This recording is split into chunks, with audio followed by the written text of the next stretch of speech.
안녕하세요. 사연에 빠지다의 DJ 민영입니다. 오늘 사연자는 생각지도 못했던 반전에 혀를 내둘렀다는데요. 과연 어떤 사연인지 들어보겠습니다. 오늘도 두 가지 사연 준비되어 있으니 끝까지 들어주시고요. 그럼 오늘의 사연 바로 시작해 볼게요. 구독과 좋아요도 잊지 말고 꾹 눌러주세요. 안녕하세요. 저는 결혼한 지 10년이 조금 넘은 40대 여자입니다. 저는 아들 하나, 딸 하나 해서 애 둘을 키우고 있는 전업주부예요. 남편은 시아버지께서 운영하시는 회사에서 시아버지를 도와 일하고 있습니다. 저는 평범한 집안에서 태어나 남들 학교 갈 때 학교 가고 취직할 때 취직해서 살다가 결혼도 남들 다 할 때 무난하게 했거든요. 남편과도 사이가 좋아서 결혼 생활 내내 큰 고비 없이 잘 지냈습니다.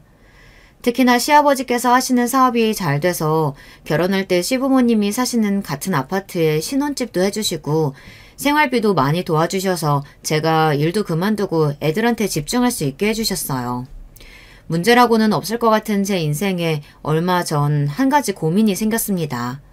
고민거리는 바로 시어머니예요. 결혼 초기에는 그렇지 않았는데 몇 년 전부터 시어머니께서 좀 이상해졌습니다. 원래 시어머니도 평범한 가정주부였어요. 그런데 몇 년 전 취미생활로 문화센터를 다니면서 또래 아주머니들과 어울려 다니시더니 분위기가 많이 달라졌어요.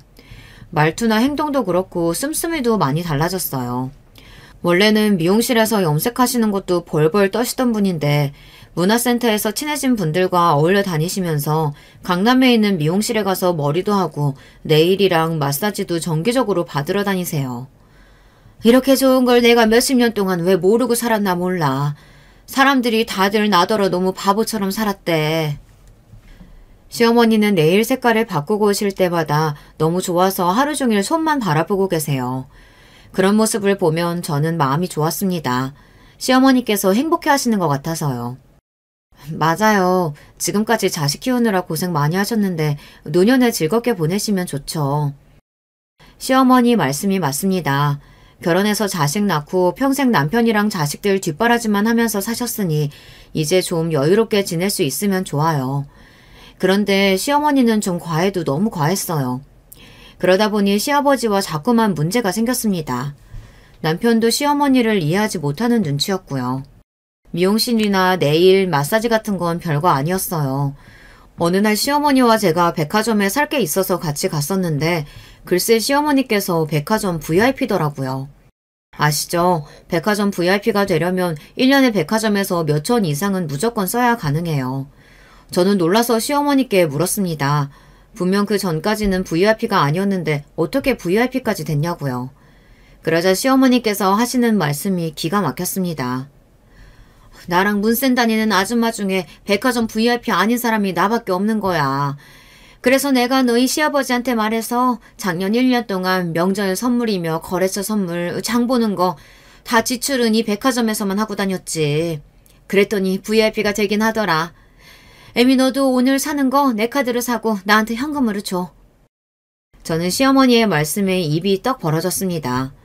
알고 보니 시어머니께서 백화점 VIP가 되겠다고 주변 사람들 물건까지 본인이 계산해서 돈으로 받기도 하고 시아버지 회사에 들어가는 지출을 모두 다 본인 카드로 해서 경비 처리했나 보더라고요. 저는 그렇게까지 할 일인가 싶어 시어머니에게 말씀을 드리려다 말았습니다. 친정엄마도 아니고 괜한 싫은 소리 했다가 시어머니에게 또 무슨 소리를 들을까 싶어서요. 사실 시어머니랑 저는 잘 맞지 않아요. 세상에 어떤 시어머니와 며느리가 맞을까 싶기도 하지만 저와 시어머니는 유난히 더 안 맞았습니다. 시어머니는 항상 뭐든 본인 생각이 다 맞는다고 하시는 분이기 때문에 괜한 분란 만들고 싶지 않아 저는 그러려니 하고 넘겼습니다. 그러던 와중에 일이 터졌어요. 시어머니께서 사고를 쳤습니다. 시어머니께서 본인이 산 명품 가방을 시아버지 회사에 경비 처리를 해버리는 바람에 큰일이 날 뻔한 적이 있었어요. 시어머니는 영수증이 잘못 포함돼서 실수한 거라고 하셨지만 그걸 믿을 사람은 아무도 없었습니다. 그날 회사가 난리가 났었어요. 시아버지 회사가 큰 기업은 아니지만 그래도 시할아버지 때부터 내려온 단단한 중소기업이에요. 그 일로 경리과 직원들과 임원들이 난리를 쳐서 앞으로는 시어머니께서 일절 회사 관련해서 지출하는 일은 하지 않는 것으로 일단락됐습니다. 하지만 화가 난 시아버지께서는 참지 않으셨죠. 집에 있기 심심하다고 본인이 백화점 왔다 갔다 하면서 일 좀 하겠다고 하길래 기껏 허락해줬더니만 이런 대형 사고를 쳐? 거기다가 카드사에 확인해보니 당신이 1년에 백화점에 가서 사들인 게 5천이 넘는다던데 당신 도대체 뭐라고 다닌 거야? 시아버지는 그때까지도 시어머니께서 백화점에서 그렇게까지 돈을 쓰고 다니는지 모르셨던 거예요. 대부분 주변 지인들의 물건을 카드로 긁고 현금을 받거나 회사 물건들을 지출했으니 시아버지는 모르고 계셨던 거죠. 그럼 어떻게 해요? 나 빼고 다들 백화점 VIP라는데 내가 명색이 사업하는 남자랑 사는데 나만 구질구질하면 되겠어? 당신 지금 그깟 백화점 VIP 한번 대보겠다고 이사단을 냈다는 거야? 당신 미쳤어? 시아버지께서 원래 혈압도 높으시고 성격도 욱하세요. 그래도 손주들 생기고 나서는 웬만하면 화도 안 내시려고 하고 애들 앞에서 소리도 안 지르려고 하시는데 그날은 터지고 말았죠. 아버지 이제 고정하세요. 어머니도 실수하신 거라고 하시니까 이제 다신 이런 일 없을 거예요. 남편이 나서지 않았다면 큰 싸움으로 번졌을 거예요. 시아버지께서는 끝까지 다시는 이런 사고 치지 말라며 시어머니께 신신당부했습니다. 그 일이 있고 나서 시아버지께서는 시어머니의 카드 한도를 확 내려버리셨어요. 시아버지로서는 당연한 조치였어요. 하지만 시어머니께서는 불만이 이만저만이 아니었습니다. 매일 투덜거리셨어요. 그리고 가장 불편한 건 저였습니다. 시어머니께서 본인 마음대로 돈을 못 쓰게 되시니 자꾸 같은 아파트에 사는 저를 불러내 전에 안 하시던 시집살이를 시키시더라고요. 어찌 보면 남들 다 하는 시집살이 뭐가 어렵냐고 할 수도 있지만 저희 시어머니는 유별나도 너무 유별나요. 일일이 말로 설명하기 어렵지만 사람을 피곤하게 하는 게 있어요. 제가 아침에 애들을 학교에 보내고 집에 들어와서 좀 쉬고 있으면 득달같이 전화가 옵니다. 너는 애들 보내고 나면 할 일도 없으면서 집에 들러서 나랑 좀 같이 놀아주고 가지. 꼭 그렇게 바로 올라가야겠니? 시댁이 바로 같은 동에 2층이고 저는 10층이에요. 저도 애들 보내고 나름 할 일이 많은데 매일 전화와서 같이 백화점 가자, 놀러 가자, 밥 먹으러 가자. 정말 스트레스였습니다. 저도 오늘은 집에 할 일이 많아서 못 나갈 것 같아요. 다음 주에나 같이 점심 먹어요, 어머님. 애들이 학교에 가면 1시에 끝나요. 고작 3, 4시간 쉬는 시간인데 매일 아침이면 연락해서 그 시간마저 방해하려고 하시니 은근 짜증이 났습니다. 암튼 요즘 며느리들은 시어머니가 말을 해도 자기 할 말만 다 한다니까. 나는 옛날에 우리 시어머니가 오라고 하면 자다가도 벌떡 일어나서 갔어. 시어머니는 제가 무슨 5분 대기주라도 되는 것처럼 본인이 부르면 무조건 와야 했어요. 제가 일이라도 있다고 하면 버럭 짜증부터 냈습니다. 저는 결혼하고 나서야 소리 지르고 막말을 해야만 시집살이가 아니라는 걸 알았습니다. 저희 시어머니처럼 은근히 사람 피곤하게 하는 것도 시집살이더라고요. 그뿐만이 아니에요. 도와주는 것도 없으면서 듣기 싫은 잔소리는 얼마나 하는지 모릅니다. 시어머니는 툭하면 불쑥불쑥 우리 집에 오셨어요. 저 혼자 애들 밥 먹이고 간식 먹이고 학원 왔다 갔다 하느라 바쁜데도 굳이 오셔서 본인은 소파에 누워 손 하나 까딱 안 하고 제가 만들어주는 밥에 간식에 다 드시고 낮잠까지 주무시고 가셨습니다. 굳이 같은 동에 사시면서 말이죠. 너는 애들 먹는 건 좀 신경 써서 하지. 간식이라고는 매일 빵이랑 과자밖에 없니? 다른 엄마들은 좋은 것도 많이 만들어서 해주던데. 애들은 정수기 물 주지 말고 보리차 끓여주라니까. 애미 너는 시애미 말을 참 귀뚱으로도 안 들어. 매일 냉장고며 서랍장이며 마음대로 열어보시면서 괜한 꼬투리를 잡으며 사사건건 간섭했어요. 더군다나 더 웃긴 건 매일 오실 때마다 애들 보고 싶어서 왔다고 하시는데 애들한테는 관심도 없었다는 거예요. 애들이 뭘 좋아하는지 어디를 가는지 일절 물어보지도 않으시고 매일 저만 붙들고 하소연에 잔소리만 했다는 겁니다. 너희 시아버지는 언제 나가는지 언제 들어오는지 일절 말도 안 하시면서 본인이 들어오면 알아서 밥 나오고 나갈 때 알아서 밥이 나오는 줄 안다니까. 가만 보면 나를 아내가 아니라 무슨 식모 취급을 해. 시어머니의 하소연 중 90%는 시아버지 욕이었어요. 물론 시어머니도 얼마나 답답하면 저에게까지 그런 소리를 하실까 싶다가도 며느리인 제 입장에서는 시어머니께서 시아버지 욕을 할 때마다 어떻게 반응해야 할지 모르겠다는 겁니다. 아버님께서 워낙 무뚝뚝하시잖아요. 마음은 안 그러실 텐데 표현을 잘 못하시는 것 같아요. 혜미, 너는 내 덕분에 다정한 가정적인 남편이랑 살아서 모르는 거야.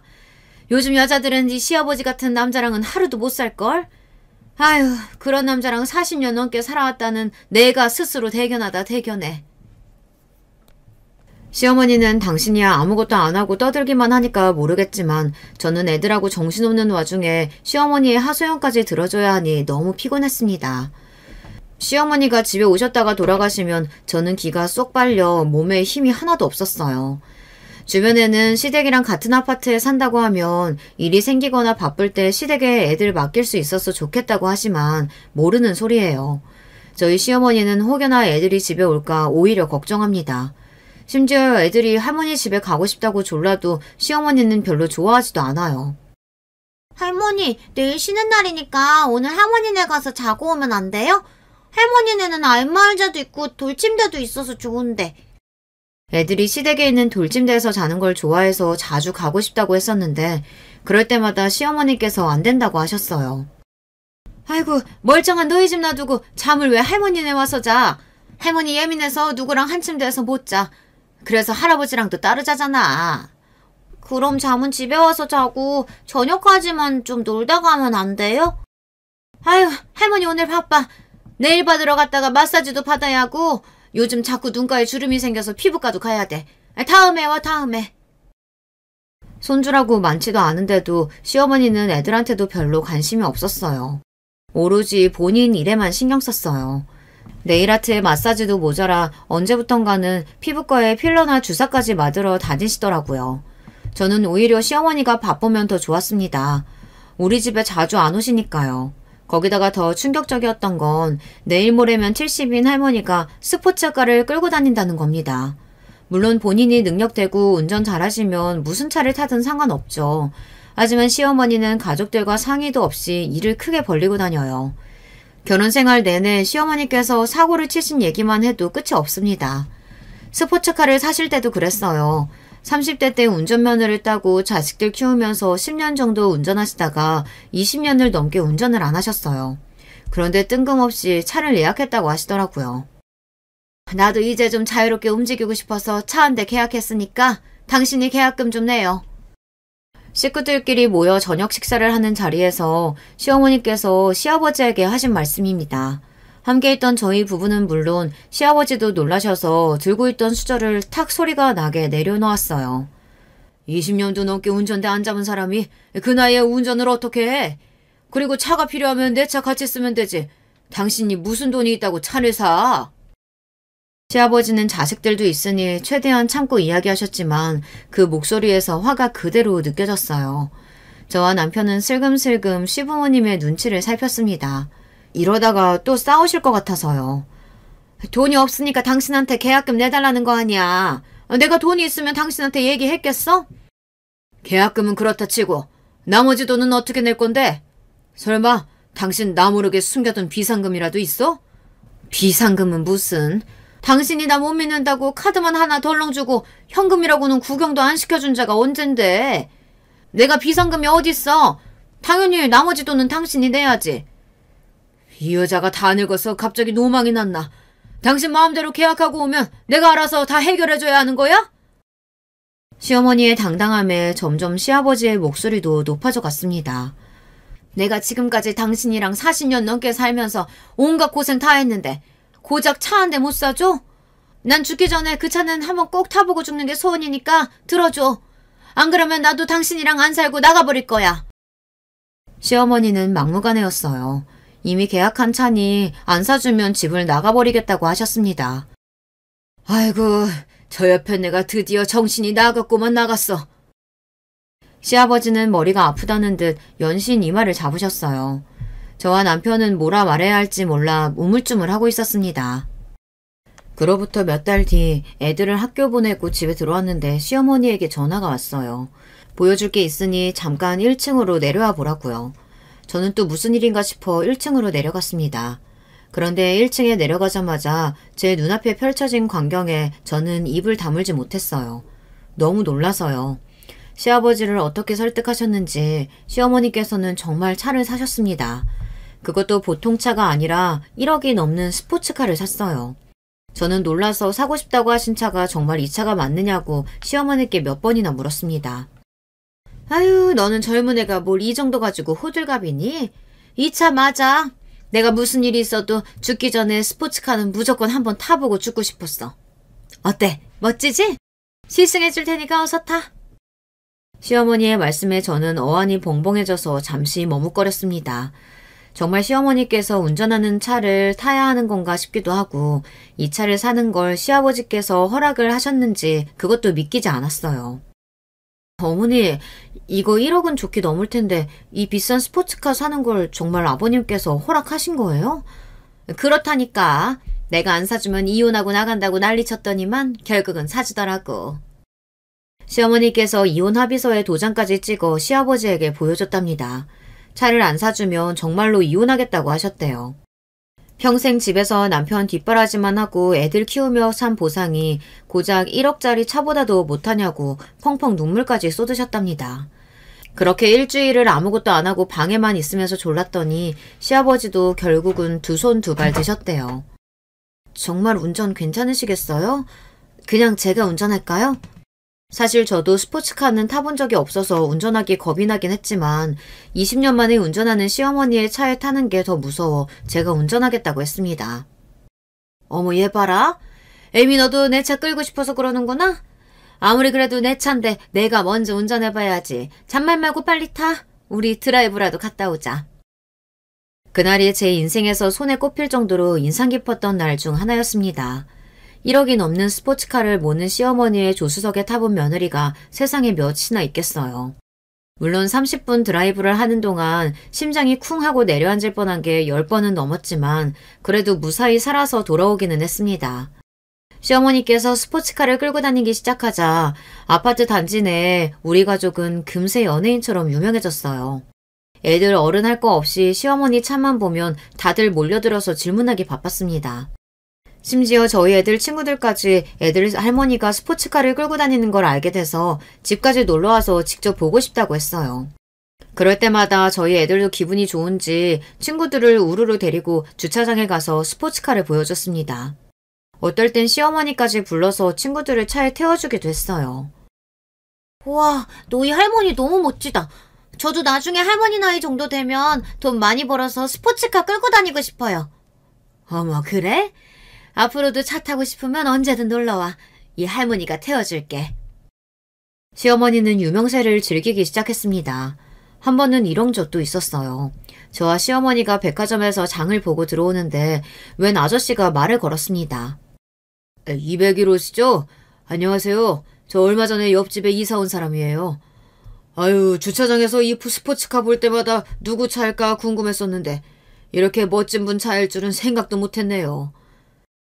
시부모님 댁 옆집에 새로 이사 오신 분이라는데 역시나 시어머니 차에 관심이 많으시더라고요. 앞에서 보고 뒤에서 보고 연신 감탄을 금치 못했어요. 거기다가 저희 시어머니의 외모까지 칭찬하면서 친한 척을 하시더라고요. 어머, 사람 보실 줄 아시네요. 안목 있으신 분이 저희 옆집으로 이사 오셨다고 하니 너무 기분이 좋네요. 옆집 아저씨의 말발에 홀딱 넘어간 시어머니는 입까지 가리고 웃으며 연신 수다를 떨었어요. 듣다 저는 아이들 학교 시간이 돼서 먼저 인사를 하고 올라와 버렸습니다. 시어머니는 그전에도 자기 자신 말고 다른 사람에게는 일절 관심이 없기는 했어요. 남편에게 듣기로 시어머니는 평생 가정주부로 살긴 했지만 일반적으로 사람들이 생각하는 가정주부와는 좀 달랐다고 했습니다. 시어머니 본인 입으로는 평생 남편 뒷바라지 하면서 자식들 키우느라 자신의 인생은 희생하며 살았다고 하셨지만 실상은 그렇지가 않았어요. 남편은 결혼 전까지 30년 넘게 아침밥이라는 걸 먹어본 적이 없다고 했습니다. 시아버지도 마찬가지고요. 더군다나 시아버지께서 코를 고신다는 이유로 시어머니는 남편이 아주 어릴 때부터 시아버지와 각방을 썼답니다. 지금까지도 시어머니는 항상 당신이 불면증이 심해 잠을 못 자니 본인이 일어날 때까지 절대 깨우지 말라고 하세요. 명절날 애들이 와도 본인이 피곤하면 절대 방 밖으로 나오지를 않으셨어요. 거기다가 집안에 무슨 일이 있어도 본인이 약속이 있거나 여행 계획이 있으면 항상 전화 남편에게 다 떠넘기고 본인은 본인 계획대로 하셨죠. 그 정도가 어느 정도냐면 남편에게 여동생이 하나 있어요. 저에게는 시누이죠. 어릴 때 미국으로 유학 갔다 취직도 미국에서 하고 미국 남자와 결혼해서 현재 미국에 살아요. 그런데 최근 그 시누이가 아이를 낳았습니다.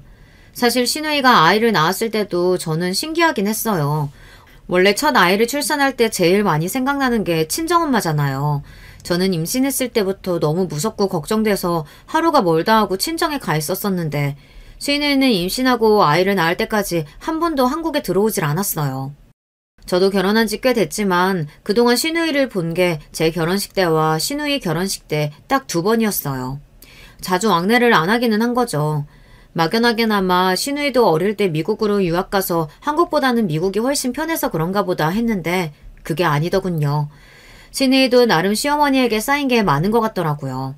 결국은 시아버지께서 손주가 보고 싶다고 여러 번 시누이에게 연락했는데도 시누이가 한국에 들어오지 않았어요. 그러자 한 번은 시아버지께서 직접 미국에 가서 손주를 보고 오셨어요. 그로부터 얼마 뒤 시누이가 애를 낳은 지 10개월이 지나고 나서야 시누이는 한국에 들어왔습니다. 시아버지께서 그래도 가족들끼리 돌잔치는 해야 하지 않느냐 설득한 덕분에 들어왔나 보더라고요. 그런데 문제는 역시나 시어머니였습니다. 몇 년 만에 딸이랑 사위가 미국에 들어왔는데도 일절 신경을 안 썼어요. 그러다 결국에 시누이랑 시어머니랑 싸움이 났나 보더라고요. 내가 엄마한테 밥을 해달래, 애를 봐달래. 몇 년 만에 미국에서 사이가 들어왔으면 씨암탉은 아니더라도 같이 밥은 한번 먹어야 되는 거 아니야? 어떻게든 장모가 5년 만에 만난 딸이랑 사이 두고 맨날 그렇게 놀러 다닐 수가 있어? 시누이도 서운할 만했어요. 시누이가 미국에서 결혼하고 나서 시아버지는 몇 번 미국에 왔다 갔다 하셨지만 시어머니는 오래 비행기 타는 거 싫고 영어 울렁증이 있다면서 한 번도 안 가셨어요. 그랬으니 정말 시어머니와 시누이는 거의 5년 만에 만나는 거였죠. 그런데 시어머니는 이제가 10개월 된 손주를 데리고 미국에서 나온 딸 부부를 두고 매일 약속 있다고 나가버렸나 보더라고요. 시누이도 한국에 들어온 게 오랜만이라 많은 게 낯설고 어색한데 며칠을 집에만 있었던 거죠.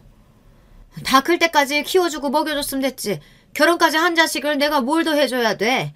엄마도 엄마 인생 있어. 너희 같다고 너희 오기 전에 잡아둔 내 약속까지 다 취소할 순 없잖아. 누가 보면 엄마가 나나 오빠를 애지중지 키운 줄 알겠네. 말은 바로 해야지.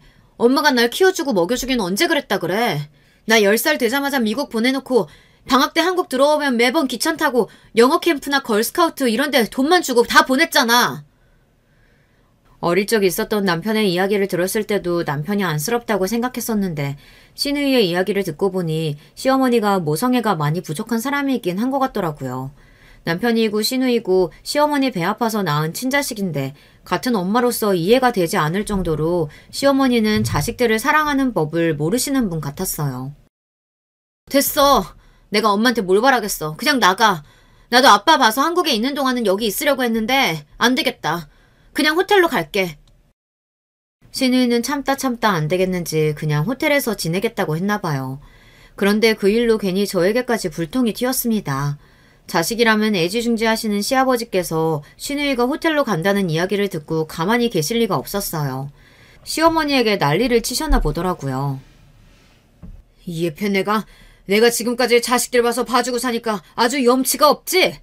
당신이 이혼하자 어쩌자 할 때마다 내가 그냥 참고 넘어가 준 거 당신이 좋아서 그런 줄 알아?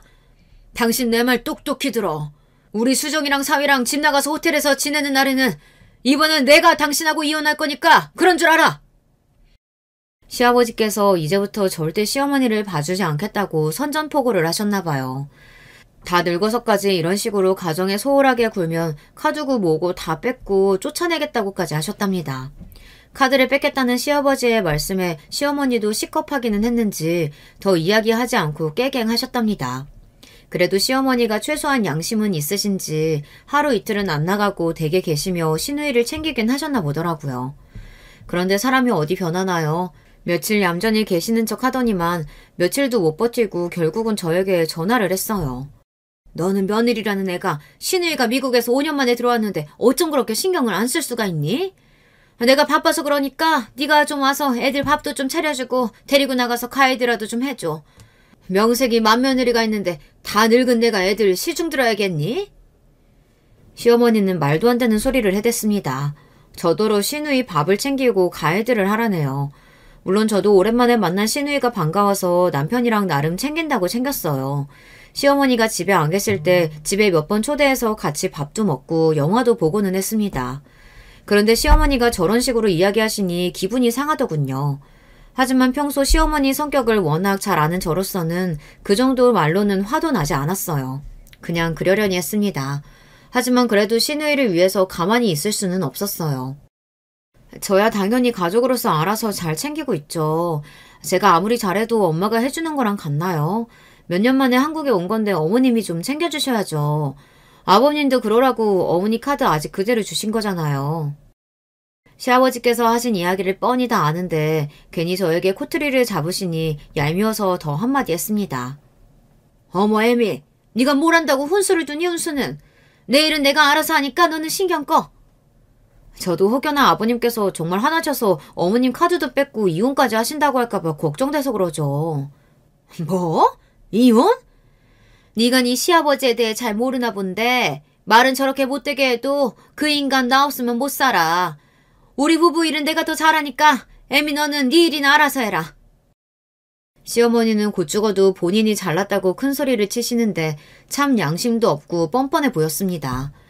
결국은 시누이가 돌잔치를 끝내고 미국에 돌아갈 때까지 별반 달라진 거 없이 본인 할 일만 하고 다니셨어요. 심지어 최근에 모임도 별로 안 나가고 쇼핑도 덜 하시는 것 같은데 도대체 어디를 그렇게 싸돌아다니는지 모르겠더라고요. 원래라면 항상 쇼핑 갈 때마다 저를 불러냈었는데 최근 몇 개월 동안은 저에게도 연락이 없었어요. 저야 시어머니에게 시달리지 않으니 좋기는 했지만 시어머니의 행방이 묘연하니 또 무슨 사고를 치는 건 아닌가 걱정됐습니다. 그러던 어느 날이었어요. 몇 주 전부터 남편 말이 시아버지께서 영 컨디션이 좋지 않다고 했었는데 결국은 일이 터졌습니다. 시아버지께서 한 번도 그런 적이 없으셨는데 영 몸이 좋지 않으시다면서 집에서 며칠 쉬겠다고 하셨대요. 병원에 가서 이것저것 검사도 했는데 별 문제 없다고 해서 며칠 집에서 쉬셨습니다. 저와 남편은 그런 시아버지가 걱정돼서 틈만 나면 시댁에 들러 시아버지를 지켜봤습니다. 식사도 영 못하시길래 시아버지께서 좋아하시는 음식들도 사다 드리고 반찬도 해드렸어요. 시누이 때는 어떻게든 시아버지의 눈을 피해 싸돌아다니시던 시어머니께서 시아버지께서 집에 계시니 꼼짝을 못하시나 보더라고요. 아니나 다를까 시아버지께서 댁에서 쉬신 지 일주일 만에 시어머니에게 쪼르르 전화가 걸려왔습니다. 아프면 병원에 입원을 하지 사람 꼼짝도 못하게 왜 집에 있겠다는 거야. 아유 밥 챙겨주기 귀찮고 깝깝해 죽겠다. 며느리인 저도 시아버지가 걱정돼 죽겠는데 시어머니는 전혀 그런 마음이 없으신지 그 와중에도 시어머니는 본인 걱정만 하시며 시아버지 험담만 하며 하소연을 했어요. 저는 그런 시어머니가 이해되지 않았습니다. 부부를 산 세월이 40년이 넘었으니 애틋하지는 않아도 함께 나이 들어가는 처지에 배우자가 아프다고 하면 안쓰럽고 걱정될 것 같은데 저희 시어머니는 시아버지가 마냥 귀찮기만 하신가 봐요. 그래도 병원에서 아무 문제 없다고 하니까 다행이죠 뭐. 필요하거나 드시고 싶으신 거 있으시면 말씀하세요. 제가 해다 드릴게요. 저는 시어머니의 하소연을 더는 들어드리고 싶지 않아 애써 말을 바꿨습니다. 그러자 시어머니는 그게 또 거슬렸는지 괜히 저에게 투덜거렸어요. 그렇게 시아버지 걱정되면 며느리인 애미 네가 좀 데려다가 챙겨 먹이고 돌봐. 나도 이제 늙어서 더는 못해 먹겠으니까. 왜 말이 그리로 튀는 줄 모르겠지만 시어머니는 뜬금없이 저에게 짜증내며 그렇게 시아버지가 걱정되면 저더러 챙기라고 하셨어요. 저는 시어머니의 말에 기가 차서 어이가 없더군요. 평소에는 피부과에서 주사 맞고 나올 때마다 사람들이 자기 나이로는 절대 안 본다고 자기 자랑을 하면서 본인 귀찮을 때만 항상 나이가 들었다는 둥 늙었다는 둥 그래요. 시어머니지만 하는 짓이 얄미워도 너무 얄미워요. 어머님은 아버님이 걱정도 안 되시나 봐요. 저 같으면 그 연세에 나가서 일하시는 것만 해도 대단하다고 걱정해 줄 것 같은데. 웬만해서는 시어머니 말씀에 토를 달지는 않지만 그날은 저도 기분이 상해서 마음에 담아뒀던 말을 애써 좋게 이야기했어요. 사실 시아버지 아니면 아무것도 못하시는 건 시어머니면서 항상 만족하지 못하고 궁시렁거리기만 하는 시어머니가 꼴보기 싫었습니다.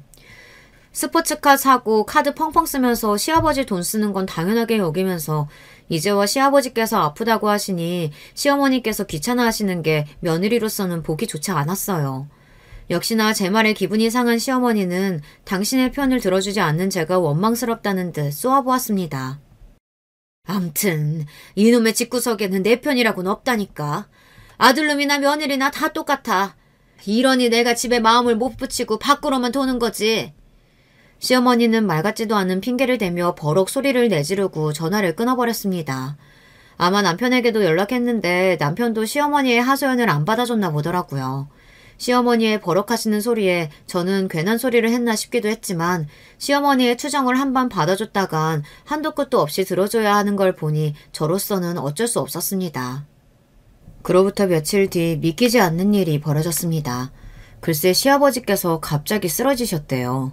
저와 남편은 너무 놀라서 시아버지께서 입원하셨다는 병원으로 급하게 달려갔습니다. 알고 보니 시아버지께서 아무래도 몸이 너무 좋지 않아 평소 친하게 지냈던 병원의 교수님을 찾아갔다가 병원 앞에서 쓰러지셨다고 하더라고요. 다행히 병원 앞에서 쓰러져서 빠르게 응급조치를 한 덕분에 위험한 상황까지는 가지 않았지만 앞으로 상태를 지켜봐야 한다고 하더라고요. 저와 남편은 도대체 무슨 병이길래 그렇게 갑자기 쓰러질 수가 있는 거냐고 연신 물었습니다. 지금 당장 빨리 검사해서 무슨 병인지 알려달라고 했어요. 임 사장이 그동안 많이 힘들었는지 몸이 많이 쇠약해져 있어요. 우선 컨디션부터 회복해야 무슨 검사를 해도 할 수 있을 것 같으니 며칠 입원하고 지켜봐야 할 것 같습니다. 의사 선생님은 계속 심신쇠약이라고만 하는데 저와 남편은 마음이 놓이질 않았습니다. 얼마 전에 검사했을 때만 해도 분명 별 문제 없다고 했었는데 얼마나 몸 상태가 좋지 않으면 검사도 못할 정도로 심신이 쇠약해진 건가 싶어서요. 저와 남편은 시아버지가 아무래도 걱정돼서 당분간은 시어머니를 도와 시아버지께서 회복하시는 데에만 힘써야겠다 싶었습니다. 그래서 시어머니에게 최대한 시아버지의 간호를 저와 남편이 돕겠다고 했어요. 그런데 예상치도 못한 일이 벌어졌습니다. 시어머니께서 생각지도 못한 말을 하시더라고요. 아유, 집에서 간호하는 것도 힘든데 내가 그 좁아터진 병원에서 너희 아버지를 어떻게 모셔? 난 바빠서 못하니까 할 일 없는 애미 네가 모셔라. 그 정도는 며느리가 당연히 해야지. 저와 남편은 시어머니의 말씀에 너무 당황해서 말문이 다 막혔습니다. 엄마, 그게 무슨 말이야. 아버지 간호하는 걸 연수 엄마가 해, 왜? 엄마가 해야지. 안 그래도 엄마 힘들 것 같아서 우리가 도와드릴 생각이었어. 어머, 얘 말하는 것 좀 봐. 너희가 남이야? 도와주긴 뭘 도와줘. 그리고 애미 너 결혼하고 10년 가까이 너희 시아버지가 주는 생활비로 애들 키워놓고 이제 와서 발뺌하는 거니? 세상에 공짜가 어딨어. 받았으면 일을 해야지. 시어머니의 말에 저는 순간 울컥했습니다. 이제 와서 생활비 이야기를 하시는데 가슴이 떨릴 정도로 서럽더군요. 어머니, 어떻게 그렇게 말씀하실 수가 있어요? 저 큰애 낳고 육아휴직 끝나고 출근하려고 하는데 어머니께서 엄마가 애 떼놓고 나가면 어떡하냐고 내가 돈 줄 테니까 일 그만두고 애 키우라고 하셨잖아요. 그랬습니다.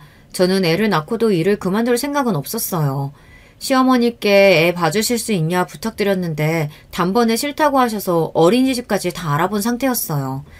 생활비 줄 테니까 일 그만두라고 한 건 시어머니였습니다. 당신이 시아버지한테 이야기해 줄 테니 얌전히 집에서 애나 보라고요. 그래놓고 툭하면 집에서 노는 사람 취급하면서 무시하더니만 이제는 돈 줬으니 시아버지 간호를 하라네요. 순간 저는 눈물이 왈칵 쏟아질 것 같았습니다. 시어머니 말 한마디 한마디가 제 가슴을 후벼 팠어요. 그동안 시부모님 돈으로 호의호식 살았으면 며느리로서 시아버지가 아프면 모시는 게 당연하지. 어디서 살랐다고 큰 소리야? 엄마, 그만 좀 하세요. 아버지가 큰 병 걸린 것도 아니고 옆에서 돌봐드리면서 지켜보기만 하면 되는 건데 아버지 일을 애 엄마한테 떠넘기는 게 말이 돼요? 남편이 나서서 시어머니에게 무슨 소리 하는 거냐며 따져 물어도 시어머니는 전혀 아랑곳하지 않으셨어요. 오히려 이제 대놓고 적반하장으로 나왔습니다. 아휴, 몰라. 나는 너희 아버지 옆에 단 한 시간도 있고 싶지 않으니까 너희가 병원에 가서 간호를 하든 간병 있는 일 구하든 알아서 해. 시어머니는 본인이랑은 상관없는 일이라며 머리를 절레절레 흔들더니 나가버렸습니다. 저와 남편은 너무 기가 막혀서 혀를 내둘렀어요. 아무리 시아버지와 사이가 좋지 않으셨다고 해도 그렇지 어떻게 저렇게까지 하실 수 있나 싶었습니다. 시어머니랑은 도저히 말이 통하지 않으니 더는 말도 섞고 싶지 않았습니다. 할 수 없이 그날 이후 남편과 제가 시아버지를 돌봤습니다. 남편이 어떻게든 도우려고 많이 노력했지만 시아버지께서 갑작스레 쓰러지시는 바람에 회사도 비상이라 남편이 회사를 오래 자리를 비울 수가 없었어요. 시아버지께서 갑자기 쓰러지시는 바람에 회사도 비상이라 남편이 회사에 오래 자리를 비울 수가 없었어요. 그러다 보니 자연스레 제가 시아버지 곁에 머무는 날이 많았습니다.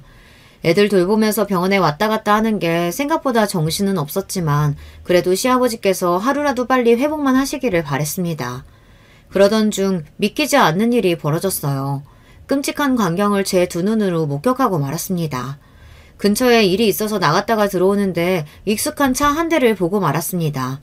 그것도 그 차가 절대 들어가서는 안 되는 장소로 들어가는 걸 보고 말았죠.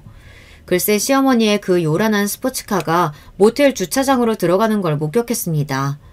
저는 제가 잘못 봤다고 믿고 싶었습니다. 아니, 잘못 봤다고 생각했어요. 그래서 저는 모텔 주차장으로 따라 들어갔습니다. 모텔로 들어간 게 시어머니의 차라도 차 안에는 시어머니가 아닌 다른 사람이 타 있기를 바랬어요. 그런데 제 기대는 산산이 부서지고 말았습니다. 조수석에서 시어머니가 밝게 웃으며 내렸어요. 더군다나 더 기가 막힌 건 운전석에서 내린 남자가 저도 아는 사람이었다는 겁니다. 바로 몇 달 전 아파트 주차장에서 만났던 이웃이었어요. 시댁 바로 옆집에 새로 이사왔다던 바로 그 아저씨요. 저는 입이 다물어지지 않아 그 자리에 한참 멍하니 서 있었습니다. 시어머니의 불륜을 목격하는 며느리가 저 말고 이 세상에 또 있을까요? 저는 모텔 주차장에서 시어머니와 옆집 아저씨를 보고 난 이후 도무지 어떻게 해야 할지 몰라 혼자 끙끙 앓았습니다. 그리고 병실에 홀로 누워 계신 시아버지가 더 안쓰럽게 느껴졌어요. 평생 회사와 가정만을 생각하며 살아오셨는데 이연세에 아내의 배신까지 겪게 되셨으니 얼마나 속이 상하실까 싶어서요. 시어머니의 일도 일이었지만 우선 시아버지께서 하루라도 빨리 회복하시는 게 먼저이니 저는 시아버지의 병간호에 더 힘을 썼습니다. 시어머니께서 그동안 집안일에도 일절 신경도 안 쓰고 소홀했던 건 역시나 정신이 딴 데 팔려서였어요. 저라도 시아버지 곁에서 잘 챙겨야 시아버지께서 금방 일어나실 거라고 믿었습니다. 저는 매일 같은 시간 병원에 들러 시아버지께 책을 읽어드리기도 하고 재미있는 이야기도 해드리며 곁을 지켰습니다. 그러던 중 믿기지 않는 일이 벌어졌어요. 그날은 제가 오후에 일이 있어 조금 일찍 병원에 들렀는데 병실 문을 열자마자 너무 놀라서 뒤로 넘어질 뻔했습니다. 분명 바로 그 전날까지만 해도 누워 계셨던 시아버지께서 자리에서 벌떡 일어나 창 밖을 보고 계셨어요. 저는 너무 놀라서 들고 있던 짐들도 그대로 바닥에 다 떨어뜨리고 시아버지에게 달려갔습니다. 아버님, 정말 일어나신 거예요? 너무 잘하셨어요. 저 아버님 큰며느리 누군지 알아보시겠어요? 저는 시아버지의 앞으로 다가가 너무 좋아서 밝게 웃었습니다. 신이 나서 곧장 남편에게 전화하려던 참이었어요. 그러자 시아버지께서 멍한 눈동자로 저를 빤히 바라보시면서 전화하지 말라고 하셨습니다. 그러더니 한다는 말씀이 충격적이었어요. 혜미, 내가 너까지 속여서 너무 미안하다. 근데 나 아픈 거 아니야. 멀쩡해. 너희 시어머니 때문에 내가 쓰러진 척 연기 좀 했다. 저는 순간 시아버지의 말씀에 어안이 벙벙해져 무슨 소리를 하시는 거냐고 물었습니다. 그러자 시아버지께서 하시는 말씀이 말 그대로래요. 혜미, 너도 한 거지? 네 시어머니 바람 피우는 거. 그래서 매일 내 앞에 찾아와서 한참 울다 간 거지. 저는 입이 떡 벌어지고 말았습니다. 제가 매일 병실로 찾아와 책을 읽어드리기도 하고 이런저런 이야기를 혼자 떠들다 결국은 눈물이 터져 한참을 울다가 가기는 했어요. 그런 모습을 시아버지께서 다 보고 계셨다는 것도 놀라웠고 시어머니의 일을 알고 계셨다는 것도 저는 가슴이 철렁 내려앉는 것만 같았습니다. 그런 끔찍한 일을 시아버지 혼자 알고 계셨으니 얼마나 힘드셨을까 싶어서요. 아버님도 알고 계셨던 거예요? 얼마나 놀라셨어요.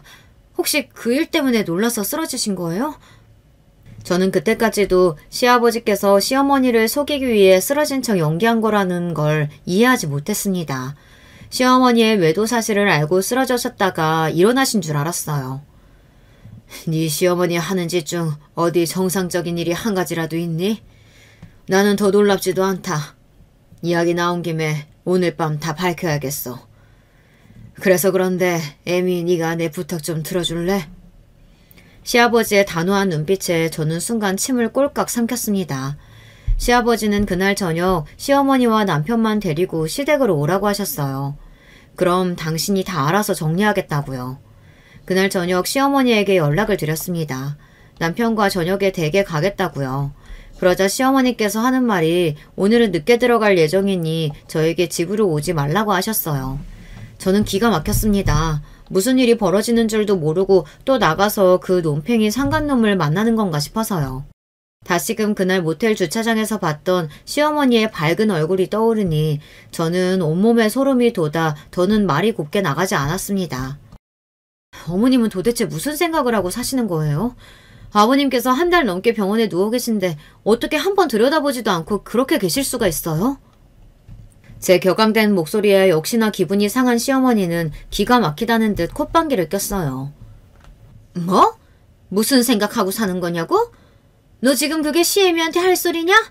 너야말로 그깟 병원 몇 번 왔다 갔다 했다고 할 도리 다 한 것 같은가 본데 너희 시아버지 일어나면 내가 똑똑히 말해줄 거야. 당신 쓰러져 있는 동안 네가 나 무시하고 막말했다고. 그러면 너한테 콩고물이라도 떨어질 줄 아냐? 너한텐 유산이고 뭐고 한 푼도 남기지 말라고 할 거니까 그런 줄 알아. 와, 이제는 하다하다 멀쩡하게 살아계신 시아버지를 상대로 유산 이야기까지 하더군요. 저는 시어머니의 행동이 너무 괘씸해서 아주 작은 힌트라도 하나 던져줬습니다.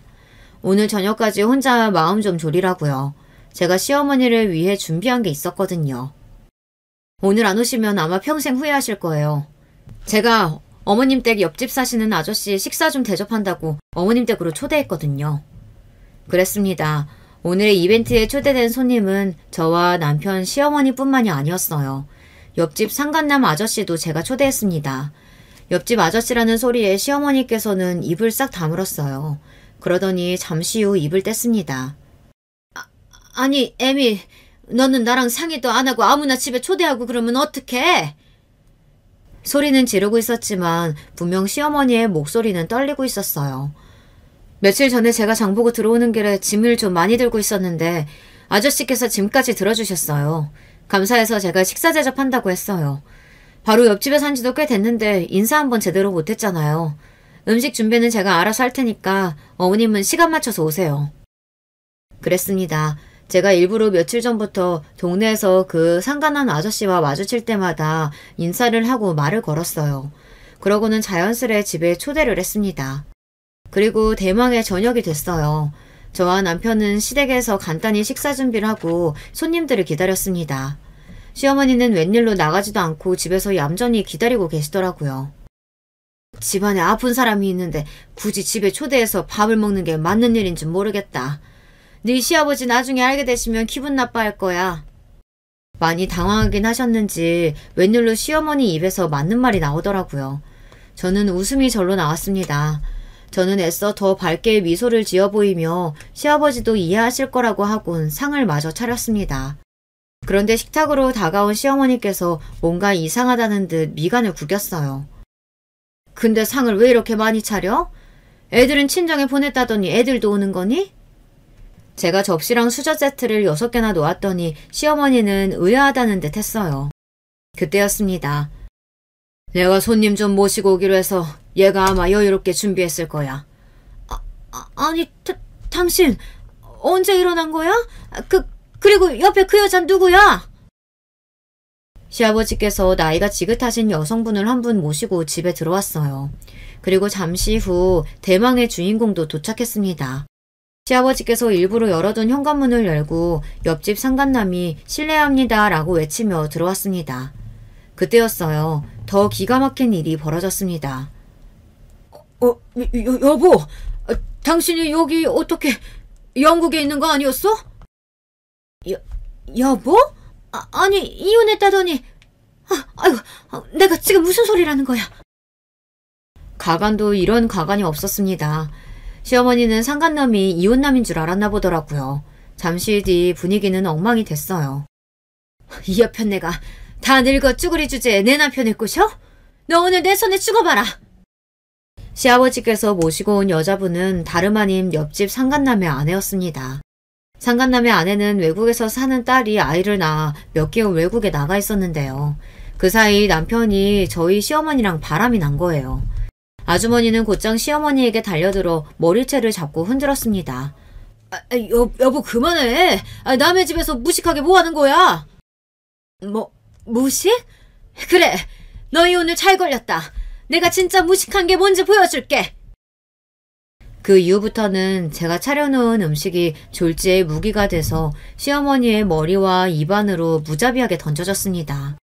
옆집 아저씨의 아내께서는 굉장히 성격이 화끈하셨어요. 반면 시어머니는 머리채를 잡힌 채 꼼짝도 못하고 여기저기 휘둘리며 바닥을 뒹굴었습니다. 시아버지는 그 모습을 혀를 차며 바라보셨어요. 그랬습니다. 시아버지는 쓰러지신 채 병원에 계시면서 변호사들을 시켜 철저하게 이혼 준비를 하고 계셨어요. 그동안 시어머니와 상간남매 불륜 증거를 다 찾아 이미 소장까지 내셨나 보더라고요. 그날 저녁 이벤트는 아무래도 시어머니와 그냥 이혼하기엔 속이 풀리지 않아 준비하신 거였어요. 그로부터 얼마 뒤 시아버지와 시어머니는 이혼했습니다. 시어머니는 재산은커녕 카드 한 장까지도 다 뺏기고 집에서 쫓겨났습니다. 얼마 전 시어머니께서 시누이에게 미국으로 가면 안 되느냐고 연락을 했다네요.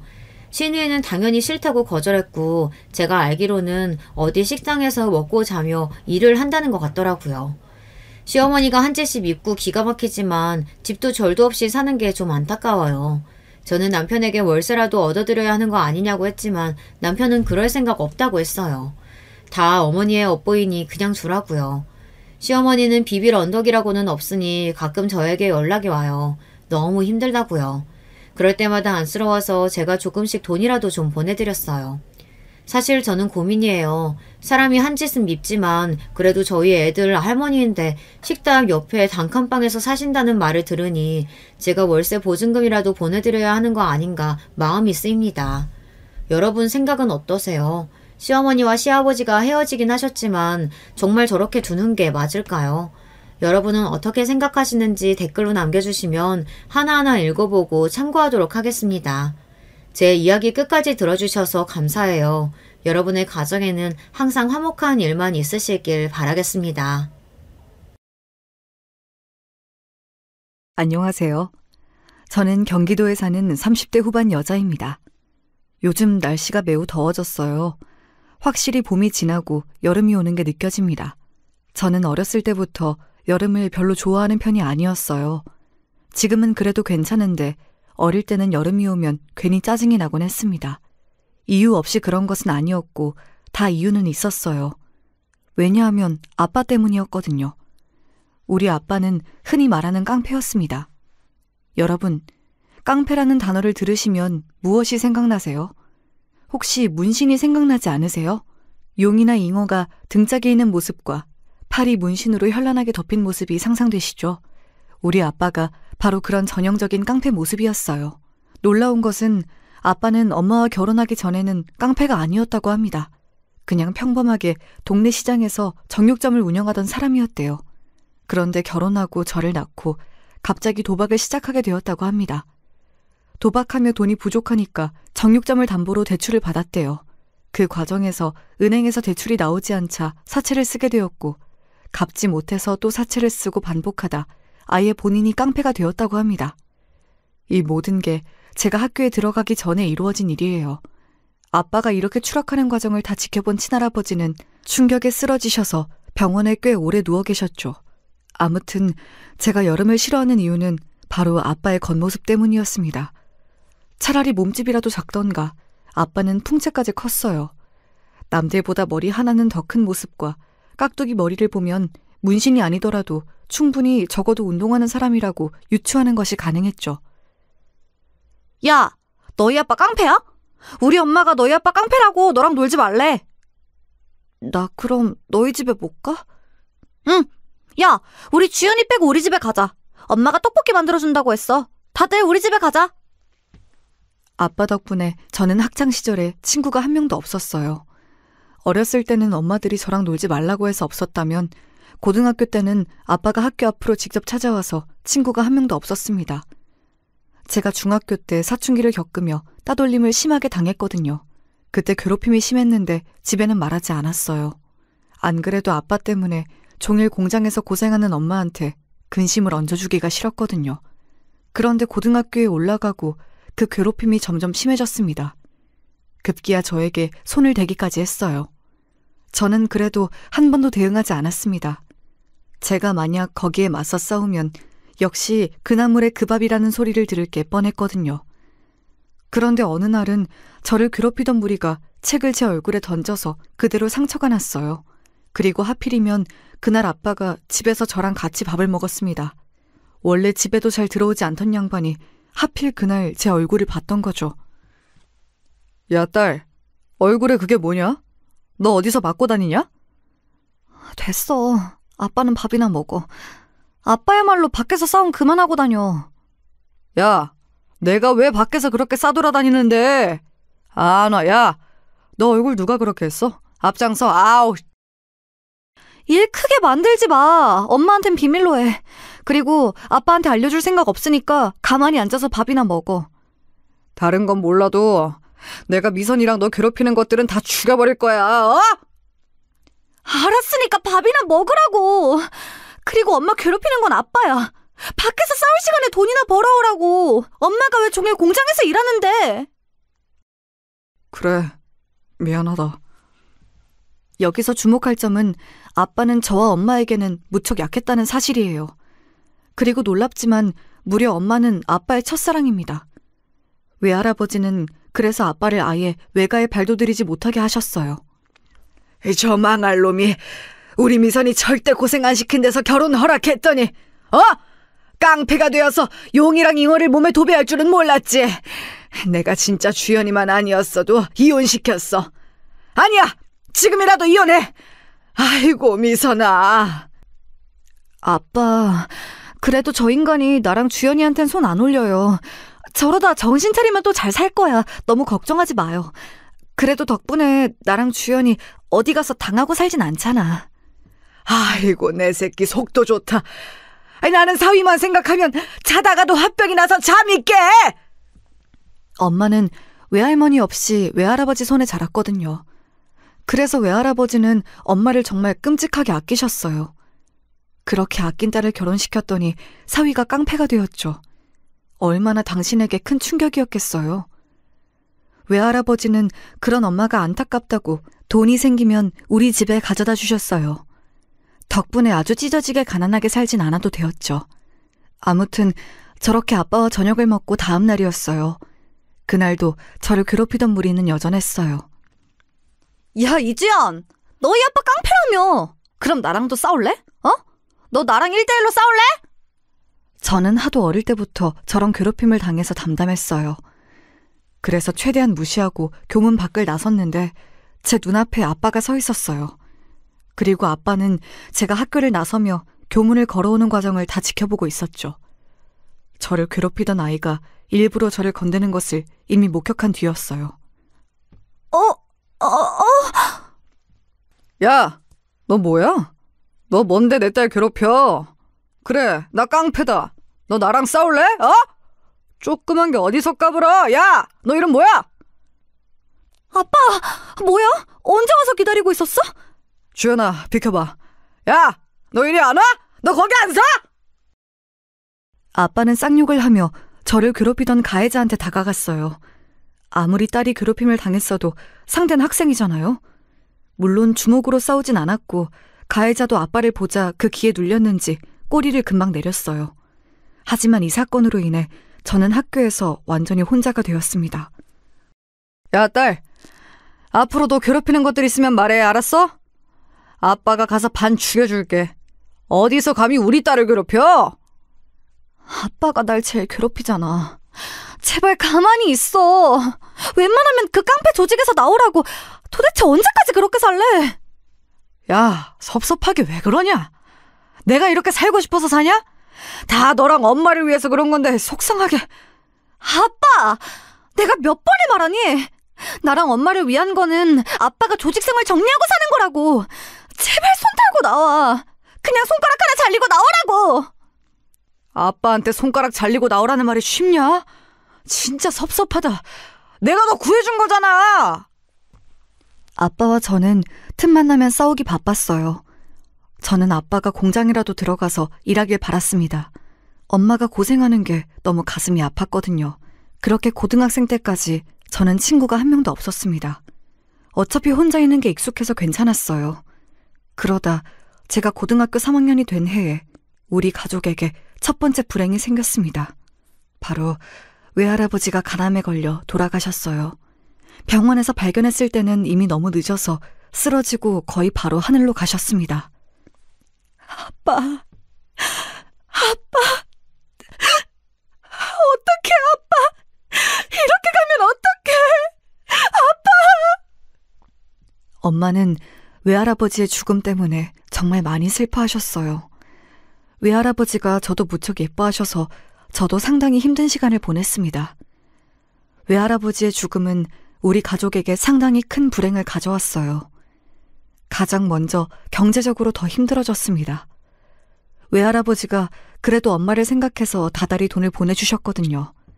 그런데 이제 그럴 수가 없었죠. 그렇다고 남긴 유산이 많은 편도 아니었어요.